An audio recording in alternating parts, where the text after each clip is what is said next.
Hello friends, வணக்கம். Welcome to Eva சமையல். எல்லோரும் நல்லா இருக்கீங்களா? எலி பெருச்சாளி தொலையா தக்காளி பழத்து கூட நான் சொல்கிற 3 பொருளை சேர்த்து வச்சு பாருங்க. நம்ம வீட்டில் இருந்து எல்லா எலி பெருச்சாலிலாம் தலை தெறிக்க ஓடிடுங்க, காணாமலே போயிடும். வீடியோவை ஸ்கிப் பண்ணாமல் பாருங்கள். நம்ம சேனலை இப்போ தான் ஃபஸ்ட் டைம் பார்க்குறீங்கன்னா சப்ஸ்கிரைப் பண்ணலன்னா சப்ஸ்கிரைப் பண்ணிக்கோங்க ஃப்ரெண்ட்ஸ். பக்கத்தில் இருக்க நோட்டிஃபிகேஷன் பெல் ஐக்கானை கிளிக் பண்ணிக்கோங்க. நம்ம வீட்டுக்குள்ளே எலி வர ஆரம்பிச்சிருச்சு அப்படின்னா நம்ம வீட்டில் இருக்கிற எல்லா திங்ஸையுமே கடித்து நாசம் பண்ணிவிடுங்க. நம்ம வீட்டில் இருக்கக்கூடிய paper, book, TV, washing machine எல்லா ஒயரையுமே கடித்து நாசம் பண்ணிவிடுங்க. அது மட்டும் இல்லாமல் நம்ம வீட்டில் இருக்கக்கூடிய சோஃபா, ட்ரெஸ்ஸு, கார்டனில் இருக்கிற செடி எல்லாத்தையுமே கடித்து வச்சுடுங்க. இவ்வளோ அட்டகாசம் பண்ணுற எலியை பிடிக்கிறதுக்கு நம்மளும் கடைக்கு போய் எலி பொடியெல்லாம் வாங்கிட்டு வந்து வீட்டில் வைப்போங்க. ஆனால் பார்த்திங்கன்னா எலி அதில் மாட்டவே செய்யாது. ஒரு எலி கூட அது பக்கத்தில் கூட போகாதுங்க. நமக்கே டகால்ட்டி காட்டிட்டு ஓடிடும்.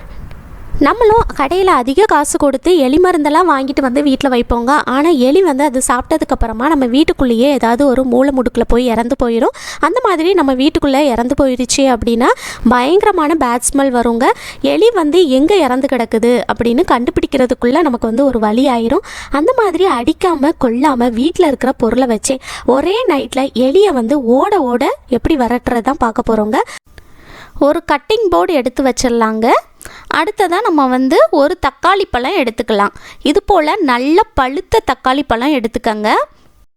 கண்டிப்பாக நல்ல பழுத்த தக்காளி பழம் தான் யூஸ் பண்ணணுங்க.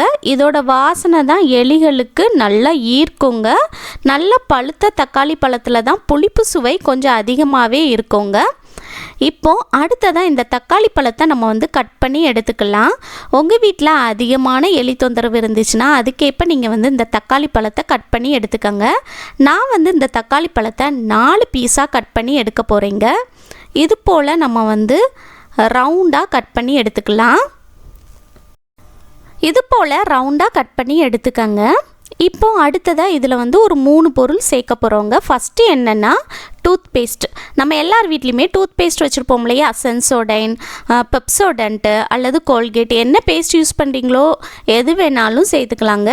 இதில் காலையில் நம்ம பேஸ்ட் பல் வளர்க்குறதுக்கு யூஸ் பண்ணுவோம் பாருங்கள், அந்த அளவுக்கு நீங்கள் சேர்த்திங்கனாலே போதுங்க. இது போல் நம்ம கட் பண்ணி வச்சுருக்கிற அந்த தக்காளி பழத்துக்கு மேலே கொஞ்சம் கொஞ்சம் ஆட் பண்ணிக்கலாம். இந்த மாதிரி கொஞ்சமாக பேஸ்ட்டு சேர்த்ததுக்கப்புறமா நம்ம இந்த தக்காளி பழத்தில் எல்லா பக்கமும் நல்லா படுற மாதிரி இது போல் நல்லா பரப்பி விட்டுருங்க. சுற்றி எல்லா பக்கமும் படுற மாதிரி பரப்பி விட்டுருங்க. இந்த பேஸ்ட் பார்த்திங்கன்னா எலி பெருச்சாளிக்கு சுத்தமாக ஆகாதுங்க. இந்த மாதிரி நல்லா சுற்றி எல்லா பக்கமும் பரப்பி விட்டதுக்கப்புறமா அடுத்ததாக இதில் நம்ம என்ன சேர்க்க போகிறோன்னா ஷாம்பு இருக்கு இல்லையா, அதுதான் எடுத்திருக்கேங்க. கிளினிக் ப்ளஸ், பேண்டீன், நீங்கள் என்ன ஷாம்பு யூஸ் பண்ணுறீங்களோ எது வேணாலும் சேர்த்துக்கலாங்க. இதில் நம்ம இது போல் கொஞ்சமாக சேர்த்தாலே போதுங்க. இந்த அளவுக்கு நீங்கள் சேர்த்திங்கனாலே போதும். சேர்த்துட்டு இதையும் நம்ம அந்த தக்காளியில் சுற்றி எல்லா பக்கமும் படுற மாதிரி நல்லா பரப்பி விட்டுறலாங்க. இந்த ஷாம்புமே பார்த்திங்கன்னா எலி பெருச்சாளிக்கு சுத்தமாக ஆகாதுங்க.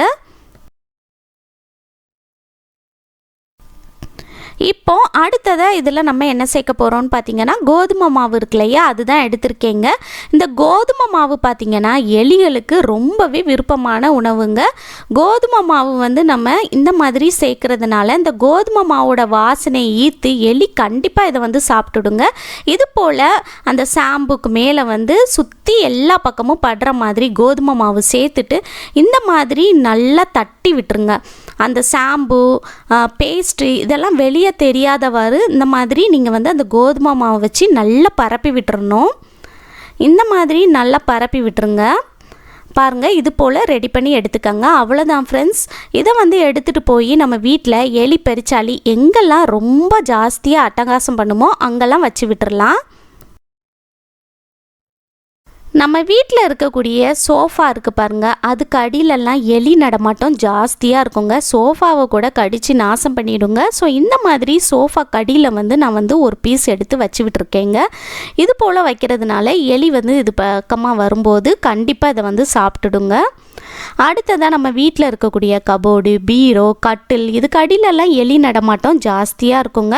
ஸோ இந்த மாதிரி கபோர்டு, பீரோ, கட்டில் கடியில், வாஷிங் மிஷின், ஃப்ரிட்ஜு இதுக்கு அடியிலெல்லாம் ஒன்று எடுத்து வச்சு விட்டுருங்க. இந்த மாதிரி செய்யும்போது எலி இது வழியாக வரும்போது இதோடைய வாசனை ஈர்த்து கண்டிப்பாக இதை சாப்பிட்டுடும். அடுத்ததாக நம்ம வீட்டில் வந்து கிச்சன் ஜன்னல், ரூம் ஜன்னல், பாத்ரூம் ஜன்னல் இதெல்லாம் ஓப்பன் பண்ணி வச்சுருந்தோன்னா அது வழியாக தான் எலி வந்து மோஸ்ட்லி நம்ம வீட்டுக்குள்ளே வருங்க. ஸோ இந்த மாதிரி ஓப்பன் பண்ணி வச்சுருந்தீங்கன்னா அதில் வந்து ஒரு பீஸ் எடுத்து வச்சு விட்டுருங்க. இது போல் உங்கள் வீட்டில் எலி எங்கெல்லாம் ஜாஸ்தியாக நடமாட்டம் இருக்குமோ அங்கெல்லாம் வச்சு விட்டுருங்க. அடுத்ததாக நம்ம வீட்டில் வந்து கார்டனில் செடிலாம் வச்சுருக்கும்போது எலி பெருச்சாலிலாம் ரொம்ப ஜாஸ்தியாக நடமாட்டம் இருக்குங்க. செடியும் கூட கடித்து நாசம் பண்ணிடும். அந்த மாதிரி இருக்கிறப்ப எந்த செடி பக்கத்தில் எலி பெருச்சாலி நடமாட்டம் ஜாஸ்தியாக இருக்குமோ அங்கே வந்து நம்ம வந்து இது போல் ஒரு பீஸ் எடுத்து வச்சு விட்டுடலாம். இந்த மாதிரி செய்கிறதுனால எலி வந்து இதோட வாசனையை ஈர்த்து கண்டிப்பாக அதை சாப்பிட்டுடும். சாப்பிட்டதுக்கப்புறமா உங்கள் வீட்டில் வந்து எலி எல்லாமே தலை தெறிக்க ஓடிடும், பெருச்சாலியும் தலை தெறிக்க ஓடிடுங்க.